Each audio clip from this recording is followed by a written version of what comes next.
Hi-ho, 420 MSP, back with Jim Roddy from the RSPA. And Jim, I have a crazy idea. For the next few months at least, I want to have our monthly analyst session, our interview, right after your cannabis community over at the RSPA. So, and then we can kind of do a recap. Just had it last hour with you, as a matter of fact. So first of all, quickly, introduce yourself, RSPA, and the cannabis community, and then we'll recap what the meeting was today. Sure. I'm Jim Roddy. I'm the Vice President of Marketing, and I also play a role of a business coach and kind of a channel analyst for the RSPA, the Retail Solutions Providers Association, largest group of solution providers in North America that serve restaurants, retailers, and grocery vertical markets. And then we recently, 3-4 months ago, Harry, started inside of the RSPA a cannabis community because we heard so much interest in that market. And I'm thrilled that we have gone from 0 to actually 102 members in just a little over 90 days. So fantastic growth with that group, and we have all sorts of great conversations that went on. And yeah, sounds like a good plan for us to start sharing those going forward. Yeah, and so today it was go to market for technology professionals, and I realize your crowd is primarily point of sale, but we're weaving infrastructure MSPs into the fabric. So what's the story? What did we talk about today? Sure. And that's what I'll say is one thing that we're seeing that's of interest is that the point of sale is now moving away from what used to be the cash register to curbside, online. And so all that stuff is going cloud, networking, internet based. And so the point of sale is now all over the place. And so we're starting to see more of that managed services side and that point of sale reseller side merge. So what some of the folks said on that call is what was most effective for them from a go-to-market standpoint. Trade shows, that tends to be not just in the cannabis community, but also in other verticals. Trade shows seem to be the most effective. And it's not just attending, it's exhibiting. It's walking the show floor, it's attending the education sessions, and speaking whenever you have a chance. Like that really helps ramp up your credibility. And so now, obviously, the way that 2020 and early 2021 is looking, there's not going to be a lot of shows, or there haven't been any shows whatsoever. And so a lot of folks are using that time to put their heads down and stay in touch with the folks that they have. But then also, and this will sound a little bit odd from a go-to-market standpoint, they're doing their homework, because in the cannabis vertical, you can't just show up and say, yeah, I know a little bit about it, here you go, maybe like you would in another vertical market. The example that I always use is if you're selling to a coffee shop right now and you want to start selling to an ice cream shop, there's not a whole lot you need to know. Like, what are the regulations in the ice cream vertical? Like, you really don't need to know. The point of sale systems are fairly transferable. The inventory is just, one melts, one burns your tongue.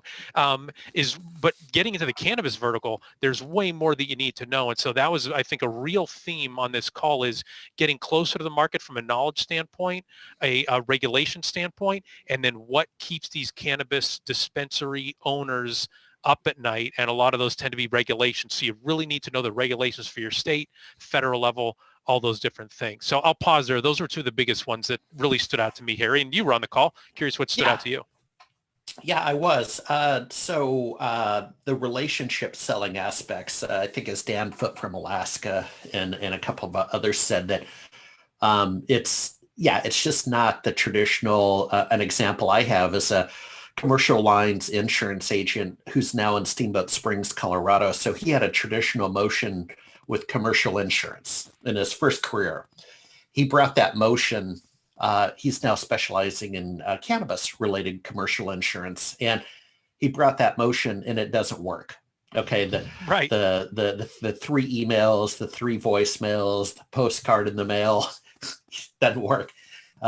So he's had to shift his thinking, and one of them was the trade shows. That he's seeing traction with that, and then in terms of subject matter expertise. First of all, I've always been a believer in that. In any vertical I'm in, I want to make myself knowledgeable. I don't think I'd say I'm an expert, but Jim, when we played around with telephony back in the 2005, maybe to 2012 era in our community, I wrote a book on telephony. I got my head into it, and so I really believe in some degree of specialization. And with point of sale, it's a little different. I think with point of sale in the RSPA audience, it's going to be more of establishing yourself and your reputation versus there's a really cool community called dopecfo.com. It's kind of a funky name, but it's a community of CPAs and bookkeepers who target the cannabis industry. And Jim, that's a little different. A CPA definitely needs domain expertise in their vertical, right? And I think one of the things I keep seeing in their community is the IRS regulation. I think it's called 280, where it's difficult to deduct expenses. Imagine this, deduct expenses in the cannabis industry because that's a Schedule 1 classification of the substance. So this would be people who are touching the flower, right? The dispensaries, the growers, the processors. And so that's a whole field unto itself. So that's my contribution is if you're going to play in this reindeer game, you better know what the heck you're talking about.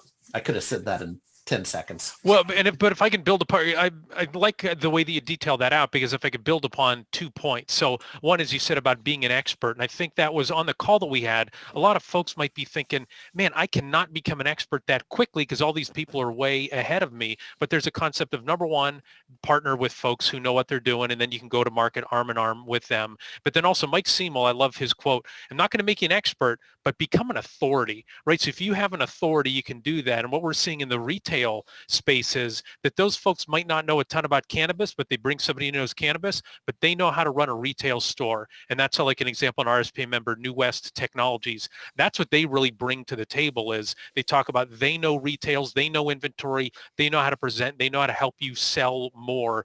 And that's what they bring. And then so I mentioned Mike Seymour. There's somebody else we know, but I won't mention their name because they didn't give me the liberty to share this quote. But he attended an RSPA event maybe about 3 years ago. And I said to him, hey, now that you met all these point of sale guys, could they keep up with the managed services providers? Do they have the chops in order to do that? And he said, yeah, they do, but they're smart enough to not go and be generalists. They're smart enough to only focus on restaurant, retailers, grocery, or C-stores, or the niches underneath. And I think that has to be something that all solution providers really need to keep in mind. If you are going to get into a new vertical, don't try 3 different ones. Really stay strong in that one, then build up the expertise in another one, and then go into that thing strong. Do not try to dabble from market to market. I haven't seen anybody write a book or a magazine article on the success of just dabbling and not really becoming that trusted advisor. Yeah. Those are often just the lifestyle consultants, which is fine. I mean, they maybe, live in a Lake Conroe outside Houston that's sort of a big weekend crowd with boaters and fishermen. And so they're taking care of the deli, they're taking care of the gas station, and that's lifestyle. That's fine. It's nice. Yeah, life. and if you want to do that, that's great. But again, we have, magazine publishing in our blood. That's not going to make the cover story of a magazine, right? If you really want to have an investment-worthy business, you want to make sure that you're focusing on your growth, and the riches are in the niches by all means.